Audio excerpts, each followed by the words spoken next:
আপনাদের মোবাইলে যে প্লে স্টোর আছে সেই প্লে স্টোর তো আপনারা সবাই ইউজ করেন। তো আপনারা কি জানেন যে সেই প্লে স্টোরে 3টি হাইড টিপস আছে?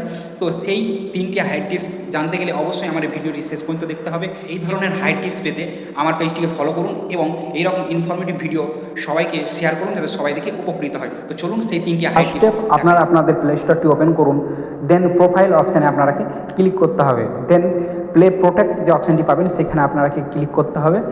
ক্লিক করার পর স্ক্যান অপশানটি পাবেন, সেখানে আপনারাকে ক্লিক করতে হবে। ক্লিক করলে কী হবে, আপনাদের মোবাইলে যে সমস্ত অ্যাপস রয়েছে সেই সমস্ত অ্যাপসগুলোকে স্ক্যান করে নেবে। পরবর্তীতে কোনো ভাইরাস যদি অ্যাটাক করে তাহলে সেই অ্যাটাক করার কোনো রিস্ক থাকবে না।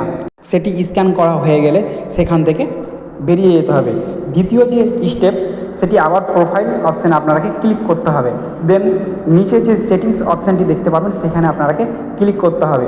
তারপর জেনারেল অপশানে ক্লিক করতে হবে। ক্লিক করার পর নিচে যে অটোমেটিক্যালি আর্কাইভ অ্যাপস অপশানটি দেখছেন ডিসেবল হয়েছে সেটাকে এনাবেল করে দিতে হবে। এনাবেল করলে কী হবে, যেসব অ্যাপসগুলো আপনারা খুব কম পরিমাণে ইউজ করেন সেই সব অ্যাপসগুলো যখন পরবর্তীতে কোনো ভাইরাস অ্যাটাক করবে তখন সেগুলো অটোমেটিক্যালি আর্কাইভ অর্থাৎ সংরক্ষিত করে রেখে দেবে সেই অ্যাপসগুলোকে। তারপর থার্ড স্টেপস, আপনারা এখান থেকে বেরিয়ে গিয়ে ওপরে যে প্রোফাইল অপশানটি আছে সেখানে ক্লিক করুন, দেন নিচের যে সেটিংস অপশানটি দেখতে পাবেন সেখানে আপনাকে ক্লিক করতে হবে।